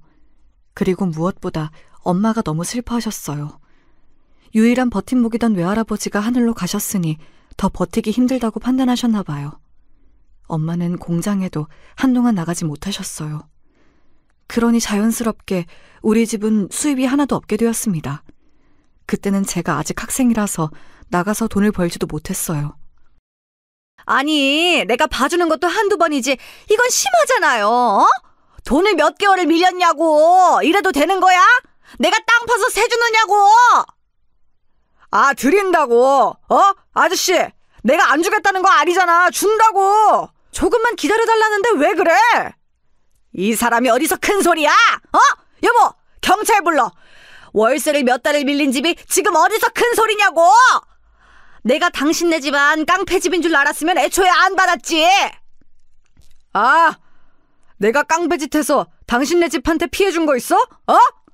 내가 나가서 싸워도 여기 동네에 피해 안 주려고 얼마나 했었는데. 막말로 당신 가게 지금 깡패들한테 삥 안 뜯기는 거 나 덕분인 거 몰라? 알면서 왜 이래? 아이, 그럼 깡패한테 제가 다른 깡패한테 돈 안 뜯기게 해주셔서 정말 감사합니다 뭐 이렇게 말해야 돼? 다 필요 없어 이 사람아. 돈이나 내놔. 집주인 아저씨는 급기야 현관 옆에 있던 방망이를 들어 아빠와 싸우기 시작했어요. 아무리 말려도 듣지 않던 두 남자는 결국 경찰서까지 가게 되었죠. 진지하게 고소하니 뭐니 하다 엄마가 결국 집주인 아주머니에게 무릎을 꿇고 빌어서 겨우 빠져나오게 되었답니다. 나 진짜 이제 힘들어. 당신이 이렇게 동네 창피하게 사고 칠 때마다 얼굴을 못 들고 다니겠어. 내가 주연이 데리고 시장에 가면 사람들이 얼마나 수군거리는지 알아? 미안하다. 내가 진짜 너랑 주연이 둘 고생 안 시키려고 그랬는데 이렇게 됐다. 미안하다. 할 말이 없어. 너무 미안해. 나가서 돈이라도 벌어 제발. 나도 이제 못 참아. 내가 당신하고 어릴 때 만난 정 때문에 이렇게 버티고 버티는데 이제 한계야. 아버지도 돌아가시고 제발 정신 좀 차리면 안 돼? 미선아, 내가 정말 너한테 할 말이 없어. 너무 미안하고 또 미안해. 미안하다고 할 시간에 나가서 돈을 벌어오라고. 그날 밤 엄마와 아빠는 새벽 내내 대화했어요. 저는 중간까지 듣고 잠들었는데 일어나 보니 부모님이 둘 다 집에 계시지 않았습니다. 다시 늦은 밤이 되고 엄마는 집에 왔는데 아빠는 들어오지 않았어요. 엄마, 아빠가 안 오네? 또 어디 가서 사고 치는 거 아니야? 이제 경찰 아저씨들 얼굴 보는 것도 민망해. 이번엔 또 어디서 뭐라고 오는 거야? 설마 어제 사고 치고 오늘도 사고 치면 그게 사람이냐? 동물이지. 아휴, 내 팔자야. 내가 진짜 저 인간하고 결혼하는 게 아니었는데. 아빠도 처음부터 그런 건 아니었다며. 처음에 깡패 됐을 때 그냥 도망가서 살지 그랬어. 얘는 말을 왜 그렇게 하니? 내가 그랬으면 그럼 너는? 내가 너 지키려고 얼마나 애를 썼는데. 그리고 네 아빠가 심성은 착해. 사람이 나쁜 사람은 아니야. 그냥 지금은 그냥 방황하는 거야. 방황이라기엔 너무 길지 않아? 내 학창시절이 온통 조폭딸이라는 별명으로 불렸는데. 그건 그렇지만 그래도 너희 아빠가 우리한텐 잘하잖아. 아휴, 됐다. 이 인간 들어오면 또 배고프다 할 거야. 엄마는 밥하고 잘 테니까 너는 먼저 자. 문제가 있다면 엄마는 아빠를 매우 사랑한다는 점이었어요. 그래서 늘 제가 아빠 욕을 해도 엄마는 끝에 가서 아빠를 감싸고 돌았죠. 그리고 우리 집에 두 번째 불행이 찾아왔어요. 바로 아빠는 그날 밤 우리에게 돌아오지 않았습니다. 바로 아빠의 가출이었어요. 사실 아빠의 가출 자체가 불행은 아니었습니다. 오히려 아빠가 없으니 생활비도 줄었거든요. 하지만 아빠가 집을 떠난 뒤 엄마는 한층 더 우울해하셨습니다. 안 그래도 외할아버지가 돌아가시고 우울증에 빠졌는데 아빠의 가출이 엄마를 더 힘들게 했어요. 그리고 아빠의 가출 이후 몇 달이 지나자 깡패들이 우리 집을 찾아왔습니다. 아니, 그래서 이 사람 어디로 갔냐고. 어이 딸, 넌 알지? 네 아빠 어딨어? 모른다고 도대체 몇 번을 말해요. 아저씨들이 찾아요. 찾아서 손가락을 자르던 뭐 어디 불구를 만들던. 저야말로 아빠 얼굴 보고 싶으니까 찾으라고요. 이렇게 우리 집 앞에 서 있는다고 뭐가 나와요? 아빠가 없는데 왜 우리 집 앞에 서서 동네 사람들 눈치 보이게 하냐고요? 아니, 너는 어린애가 뭘 그렇게 악으로 똘똘 뭉쳤냐? 그냥 물어본 거잖아. 모른다고 나도. 우리 아빠 어디로 사라졌는지 모른다고. 아빠 대신 찾아달라고. 저도 지금 생각하면 어디서 그런 깡이 나왔는지 모르겠어요. 그냥 그때는 상황 자체가 답답했던 기억이 납니다. 깡패 아저씨들이 우리 집 앞에 서 있으니까 집주인 아저씨도 대놓고 싫어하셨고 동네 주민들의 눈초리가 무서웠거든요. 제가 더 답답했던 것은 엄마의 태도였어요. 도대체 월세를 더 주면서 이 집에 계속 있는 이유가 뭐야? 엄마, 난 알아. 아빠 때문이지? 아빠가 나중에라도 우리 찾아올까 봐 그러는 거지? 그냥 다른 지역으로 이사 가자고 했잖아. 아무 말도 없이 나간 거 보면 분명 생각이 있어서 그런 거였을 거야. 엄마는 네 아빠 믿어. 아무 생각 없이 그럴 사람 아니야. 조금만 더 기다리자. 진짜 속이 갑갑해서 말도 나오지 않았어요. 월세를 자발적으로 올려서까지 집을 떠나지 않는 엄마를 보며 한숨을 얼마나 쉬었는지 모르겠습니다. 그리고 고등학교를 졸업하고 저는 곧바로 동네에 있는 국밥집에 취업했습니다. 대학은 생각도 하지 않았어요. 당시 저는 일단 엄마와 살아야 하니까 돈을 버는 것이 우선이었거든요. 돈을 벌어야 뭘 하니까 일단 돈을 벌었습니다. 그러다 같이 아르바이트 하던 성민이라는 오빠와 연애도 하게 되었죠. 주연아, 그런데 너희 아빠 깡패라는 거 진짜야? 아니, 사람들이 뭐라 하는 거 들었어. 그냥 진짜인지 아닌지 궁금해서. 깡패야. 지금은 심지어 가출했어. 어디서 뭐 하는지도 몰라. 만약 그게 싫으면 오빠 지금 나를 떠나. 난 예전부터 깡패 딸이라는 거에 대해서 이골이 나서. 아니야. 그냥 물어본 거였어. 걱정하지 마. 성민 오빠는 생각보다 착하고 다정한 사람이었어요. 그리고 사귀면서 알게 된 사실인데 집안 분위기도 매우 화목했습니다. 저처럼 아빠가 깡패도 아니었고 무려 공무원이더라고요. 어머님도 나긋나긋하고 굉장히 차분하셨어요. 우리 엄마도 곱게 자란 사람인데 아빠를 만나 고생해서 억세진 경우였거든요. 아무튼 저는 국밥집에서 2년을 일하고 근처에 있던 전문대에 입학하게 되었습니다. 성민 오빠가 다니던 학교여서 저는 더욱 오빠에게 의지했어요. 오빠의 군대도 기다려줬고 최선을 다했습니다. 그렇게 성민 오빠와 자그마치 4년의 연애 후에 오빠가 결혼 얘기를 꺼냈어요. 그때까지 아빠는 우리에게 돌아오지 않고 있었습니다. 네 아빠가 언제쯤 돌아올까? 그래도 하나밖에 없는 딸인데 그 양반이 너를 끔찍하게 아꼈던 거는 알지? 엄마, 아빠가 언제 돌아올지 나도 모르지. 그런데 지금 심정으론 잘 모르겠어. 성민 오빠는 우리 아빠가 깡패였다는 거 아는데 시부모님은 모르셔. 실제로 시부모님은 우리 아빠가 그냥 이혼하고 별거하고 있는 줄 아셨어요. 차마 제 입으로 우리 아빠는 조폭이고 워낙 사고를 많이 쳐서 힘들었고 지금은 어디서 뭘 하는지 모른다고 말을 할 수가 없더라고요. 시부모님은 워낙 좋은 분들이셔서 그런 저를 오히려 다독여 주셨죠. 이혼은 요즘 많이 하더라고요. 안 맞는데 계속 같이 사는 게 더 힘들지. 너무 고생 많았네요. 우린 괜찮아요. 둘이 잘 살면 되는 거지. 안 그래요, 여보? 맞지. 우린 그냥 성민이와 주연이 너희 둘이 큰 걱정 없이 살면 그걸로 됐다. 저도 양심에 찔려서 사실을 말해야 하나 싶었는데 결혼을 망치고 싶지 않았습니다. 그런데 성민 오빠와 저는 결국 파혼하게 되었어요. 왜냐하면 딱 결혼 얘기를 꺼내고 상견례를 하자마자 아빠가 집에 돌아왔습니다.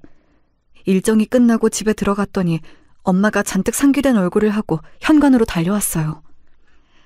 주연아, 네 아버지가 돌아왔어. 이게 무슨 일이니? 내가 그랬지. 네 아빠 반드시 우리한테 다시 찾아올 거라고 했잖아. 엄마는 너무 행복해. 우리 딸 결혼식에 아빠 손잡고 들어갈 수 있겠어. 기뻐하는 엄마와 달리 저는 말을 이을 수 없었어요. 왜냐하면 사실 성민 오빠의 집에 인사하러 갔을 때 제가 저도 모르게 아빠와 연을 끊었다고 했었거든요. 돌아온 아빠는 예전과 그대로였어요. 알고 봤더니 그날 엄마가 집주인 아주머니에게 무릎을 꿇었던 것이 아빠에게 큰 충격이었더라고요. 아빠는 그 길로 바로 바다로 가서 배를 탔다고 합니다. 쉬지도 않고 계속해서 돈을 벌었다고 하며 웃더라고요. 아빠는 고생해서 살도 많이 빠진 상태였고 돈도 꽤 많이 벌었어요. 그런데 그런 아빠를 보며 저는 눈물이 자꾸 나왔습니다. 반가움만 있는 것은 아니었어요. 내가 주연아, 아빠가 힘들어도 네 엄마랑 너를 생각하니까 힘들지 않았어. 그런데 아니 이 새끼들이 조직에서 내가 도망갔다고 생각했는지 나를 찾아왔더라. 그래서 돈을 조금씩 떼줬지 뭐. 그렇게 몇 년을 하니까 곱게 보내주더라고. 아니 그래서 우리 딸 결혼한다고? 아빠, 왜 하필 지금 왔어? 조금만 더 일찍 혹은 나중에 오지. 왜 그래? 아빠가 그럼 그냥 돌아오지 않았다고 할까? 네가 원한다면 아빠가 다시 사라져 줄게. 어딜 사라져? 당신 다시 우리 버릴 거야? 나 그거 못 봐. 무슨 소리 하는 거야? 정말 너무 힘든 시간을 보내게 되었어요. 아빠는 자기가 미안하다고 돌아온 것을 없던 일로 하자고 하더라고요. 그 모습을 엄마는 절대 안 된다고 말렸고요. 저는 결국 깡패였던 아빠가 다시 돌아왔다고 성민 오빠에게 터놓았어요. 우리도 이런 얘기 꺼내는 게 참 조심스러워요. 그런데 깡패 집안과 엮이는 게 힘들 것 같아요. 네, 어쩔 수 없죠. 그럼 파혼하는 걸로 할게요. 그래도 좋은 인연이었어요. 이혼 가정은 괜찮은데 깡패는 힘들어요. 남들 시선에서 자유롭지 못해서 우리가 그걸 견딜 자신이 없어요. 아니에요. 저도 이해해요. 괜찮아요. 저 예쁘게 봐주셔서 그래도 감사했습니다. 저는 시부모님의 강력한 반대로 파혼을 하게 되었습니다. 끝까지 예의 있게 말씀해 주시는 것을 보고 마음이 아팠어요. 주연아, 부모님이 아무리 장인어른이 깡패 생활을 청산했어도 과거가 걸린다고 하셔. 나는 부모님 말을 거역할 마음이 없어. 너무 미안해. 오빠가 왜 미안해? 내가 미안하지. 아니야, 괜찮아. 오빠는 좋은 사람이니까 더 좋은 사람 만날 수 있을 거야. 미안해. 성민 오빠와 헤어지며 얼마나 울었는지 몰라요. 처음 했던 연애와 결혼이 이런 결과를 불러올지는 저도 몰랐습니다. 그렇게 오빠와 파혼하고 저는 너무 힘들었어요. 너무 우울해서 집 밖을 나갈 수도 없었죠.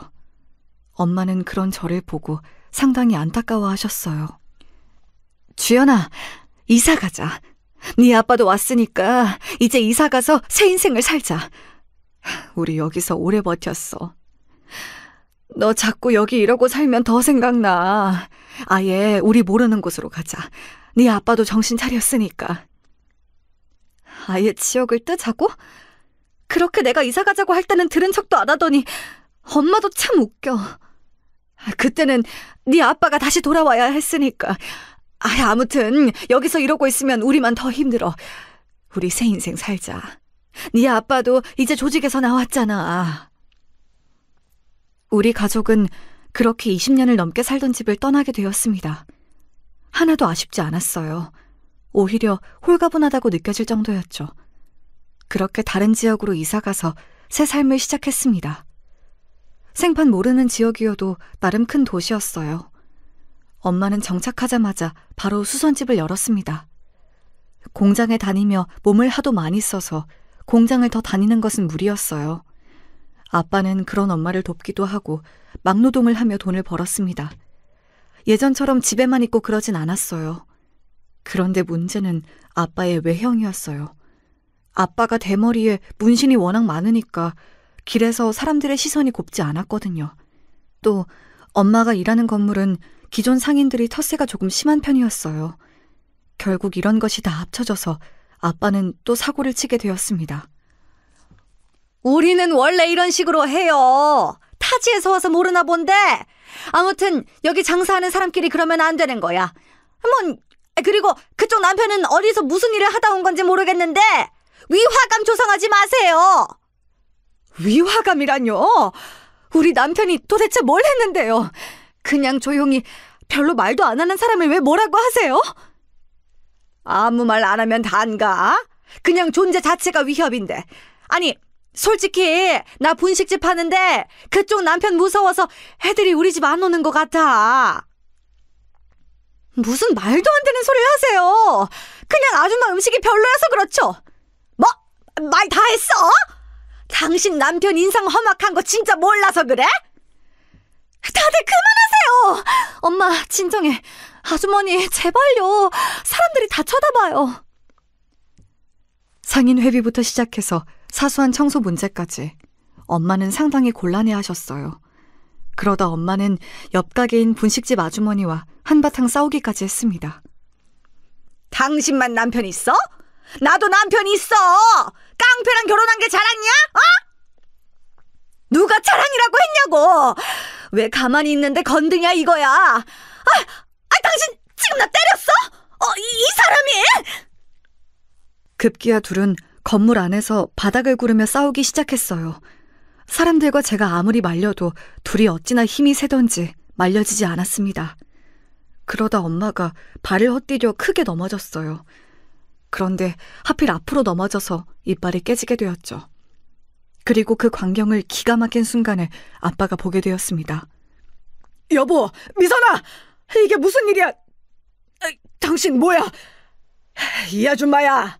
당신이 뭔데 내 마누라를 이렇게 만들어? 아빠! 잠시만 참아봐! 아빠 잠시만!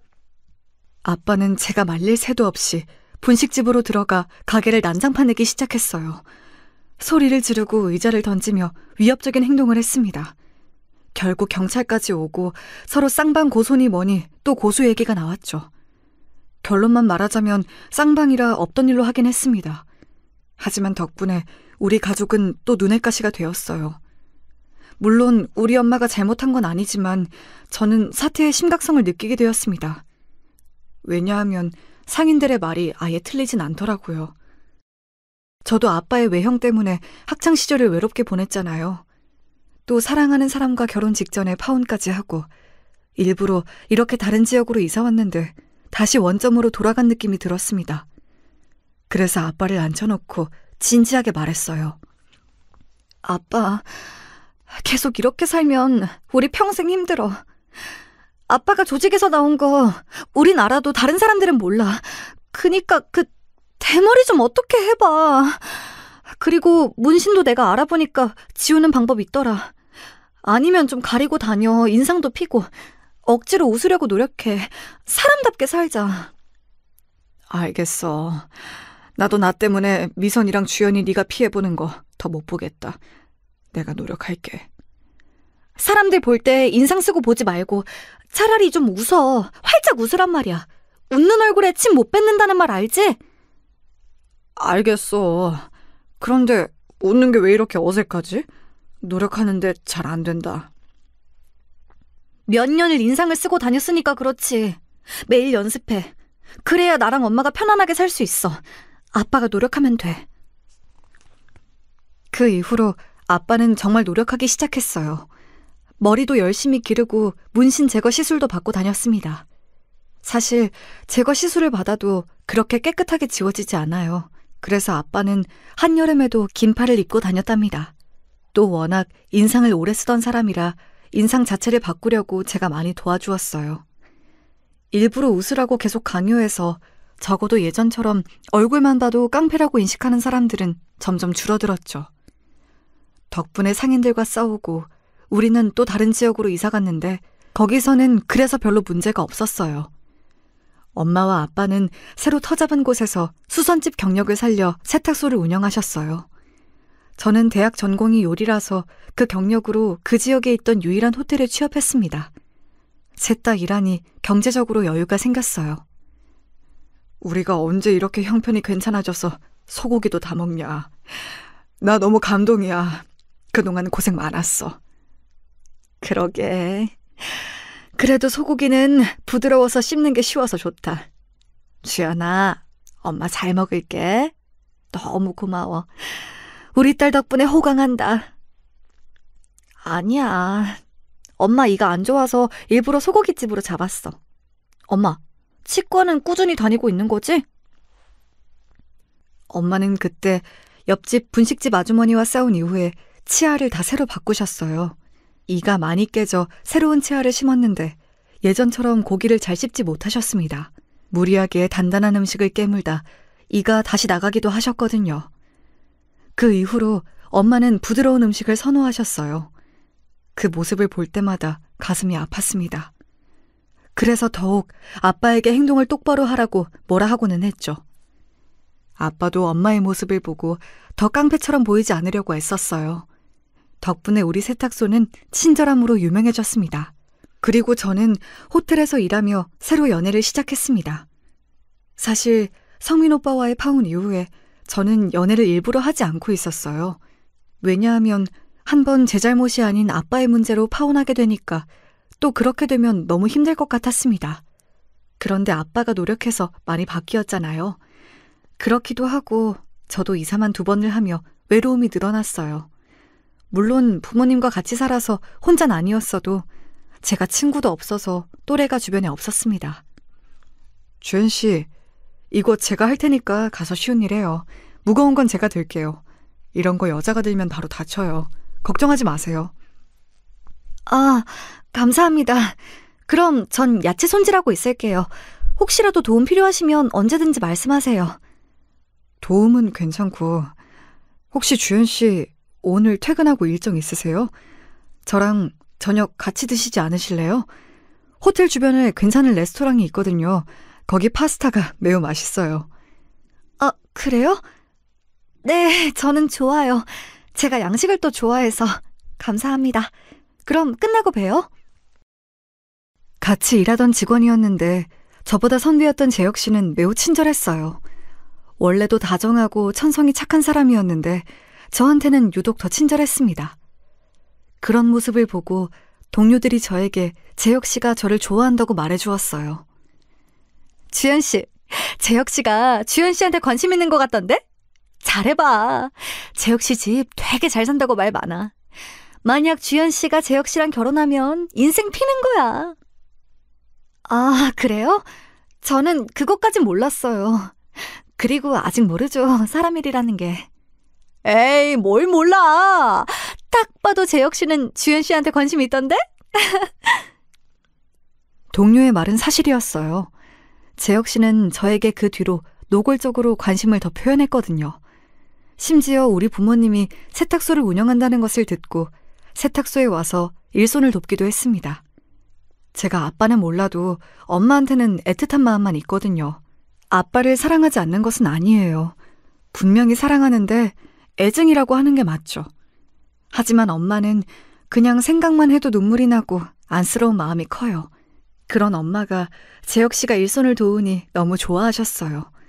또 재혁 씨가 키도 크고 잘생겨서 엄마가 마음에 들어 하셨죠.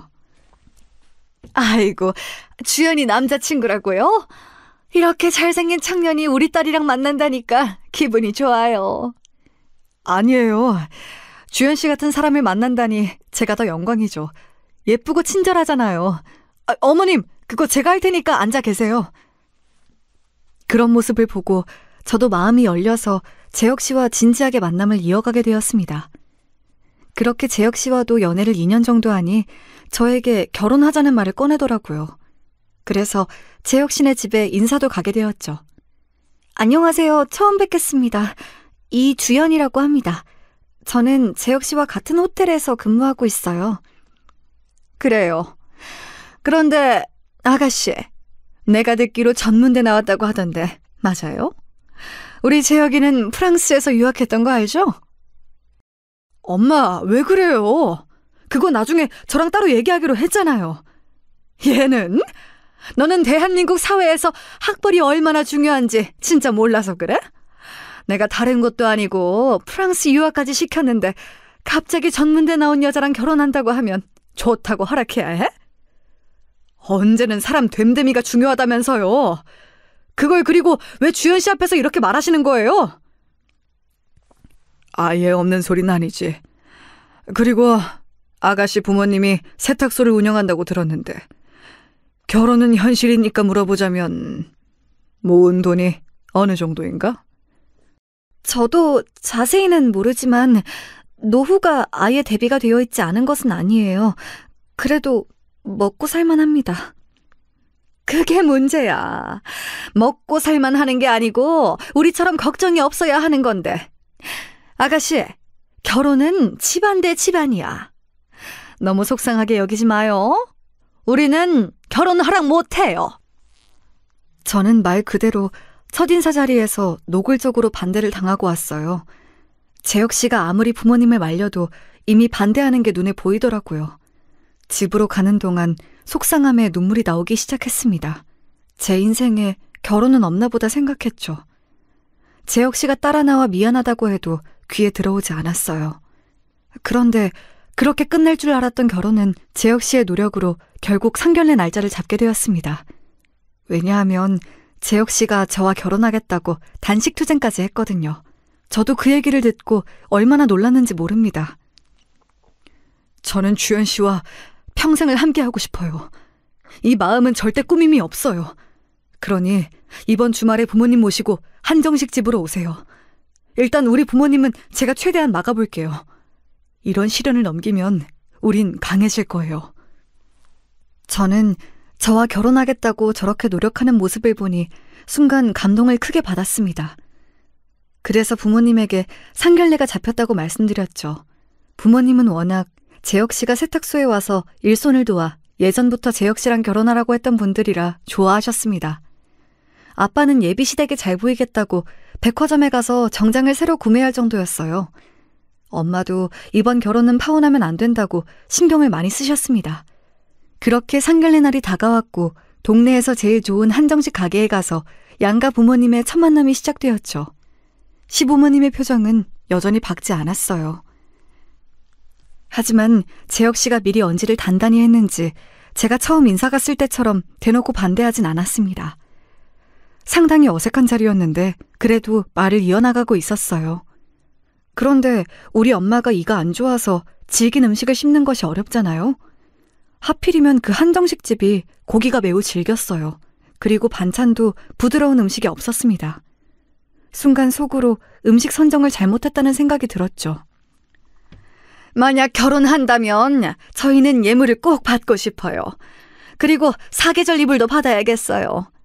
우리 아들이 프랑스에서 유학해도 결혼은 한국에서 하니까 한국의 결혼 예절을 따라야죠. 네네, 그럼요. 걱정하지 마세요. 아쉽지 않게 준비하도록 하겠습니다. 유학생 사위라니 저는 복에 겨웠네요. 우리 집이 전통을 중시하는 가문이에요. 그래서 만약 결혼하면 명절이나 제사도 꼭 챙겨야 하고 할 게 많을 겁니다. 채통을 중요하게 여기는 집이라 처음에 적응하기 힘들 수도 있겠어요. 하지만 그래도 견뎌낼 거라 믿습니다. 저랑 주연 씨가 열심히 노력할게요. 양가 부모님들께 믿음을 줄 수 있도록 하겠습니다. 흡사 면접 같은 상견례 자리였어요. 그래도 재혁 씨가 중간에서 많이 중재해줘서 분위기가 점점 풀어지고 있었습니다. 사실 중간에 시어머니의 선 넘는 발언이 종종 있었어요. 며느리 될 사람이 전문대 출신이라 했더니 주위에서 우리 보고 마음이 넓다고 하더라고요. 아무래도 우리 집은 유학생이 좀 있어서요. 엄마, 그만해요. 우리 오늘 그런 말은 안 하기로 했잖아요. 있는 사실이 아예 없다고 할 수도 없잖아? 아무래도 가방끈 차이가 있는 것은 맞으니까. 또 원래 사람들 머리는 목의 유전이잖니? 이런 발언을 할 때마다 아빠의 표정이 굳어졌어요. 저는 그럴 때마다 식탁 밑으로 아빠의 손을 꼭 잡았습니다. 그리고 마음속으로 결혼에 대한 확신도 사라졌어요. 이런 취급을 받으며 살고 싶진 않았거든요. 그래도 상견례 자리에서 깽판을 칠 순 없으니 아빠를 다독였어요. 엄마의 표정을 보니 속상한 표정이길래 저도 슬슬 결혼 생각이 없어지는 찰나였습니다. 장모님, 이것도 드세요. 갈비찜인데 맛이 좋아요. 혹시 더 드시고 싶은 거 있으세요? 아이고, 고맙네. 아니야, 이걸로 충분해. 맛이 워낙 좋아서. 자, 다들 일단 식사 마저 하세요. 얘기하다 음식이 다 식을 것 같아요. 그래요. 우리 일단 먹으면서 말합시다.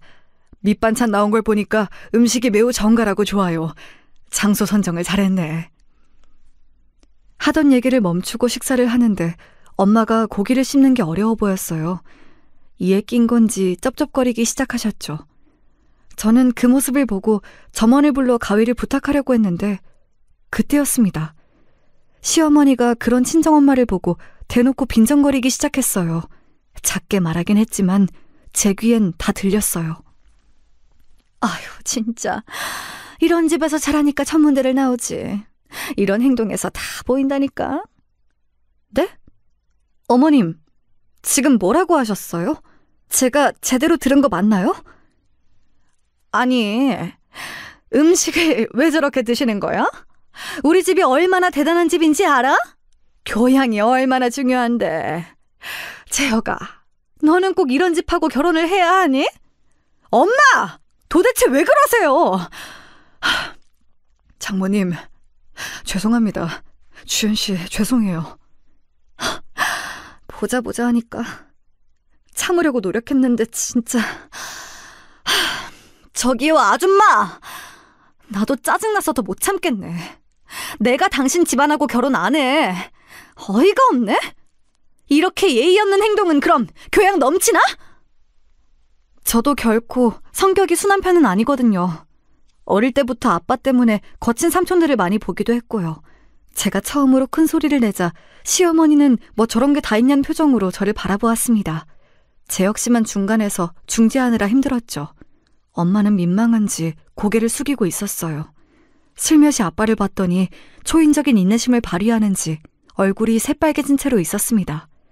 속으로 대단하다고 칭찬해줬어요. 그런데 그것도 모르고 시어머니는 끝까지 자기의 잘못을 인정하지 않았습니다. 오히려 심지어 더 비아냥거리기 시작했어요. 이런 천박한 집이랑 어떻게 사돈으로 살라는 거야? 재혁이, 너 다시 생각해. 이런 집하고 결혼하고 싶어? 엄마는 속상해서 눈물이 나와. 천박? 아줌마, 말 다 했어? 그러는 당신들은 얼마나 대단한 집이라고 이러냐고.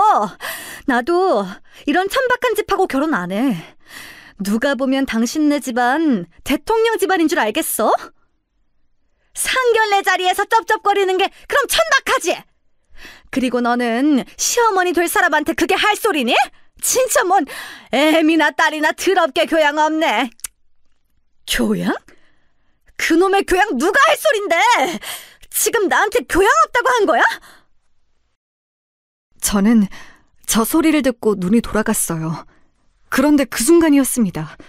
그때까지 인생 처음으로 꾹 참고 있던 아빠가 참다 폭발하게 되었어요. 여러 사건으로 인해 본인의 성격을 누르고 살던 아빠는 몇 년 만에 남들 앞에서 자기를 드러냈죠. 너무 순식간이라 저도 목격하고 몇 초간은 무슨 일이 일어난 건지 이해하지 못했습니다. 아빠는 저와 엄마를 욕하는 시어머니의 뺨을 내리쳤어요. 어머, 이게 무슨 짓이야? 이 교양 없는... 어머, 여보, 당장 경찰 불러! 지금 누구를 때려? 당신 미쳤어? 어디서 감히... 조용히 앉아있던 시아버지까지 일어나서 우리에게 삿대질하기 시작했어요. 시어머니는 본인이 뺨을 맞았다고 엉엉 울며 바닥에 드러누웠죠. 시아버지가 저와 엄마한테 쌍욕을 시작하자 아빠는 급기야 식탁을 엎어버렸어요. 사람들이 몰려오고 점원들이 들어와 말려도 아빠는 이미 흥분 상태였습니다. 사실 예전 같으면 아빠가 저럴 때 제가 나서서 말렸을 거예요. 그런데 그날은 얼마나 속이 시원했는지 모릅니다. 시아버지는 아빠가 난동을 부리자 많이 놀랐는지 가만히 입을 꾹 다물었어요. 본능적으로 거기서 더 난리치면 안 된다는 사실을 깨달았나 보더라고요. 조용히 해. 내 아내랑 딸 건들면 당신들 내 손에 죽어. 다시는 내 눈앞에 띄지 마. 알겠어? 조용히 살려고 해도 이렇게 꼭 사람을 건드려. 당장 꺼져! 자네도 우리 딸 앞에 나타나지 마. 연락도 하지 말고 조용히 죽은 듯이 살아. 그동안 아빠는 일부러 사람들에게 위협적으로 보이지 않으려고 많은 노력을 했잖아요. 그래도 깡패 생활이 헛되지 않았는지 전날은 완전히 돌변했습니다. 재혁 씨는 저 말을 듣고 조용히 자기 부모를 챙겨서 가게를 나갔어요. 겨우 수습하고 점원들에게 제가 대신 사과의 말을 건넸습니다. 미안하다 주연아. 아빠가 참았어야 하는데 미안해. 너무 흥분했지?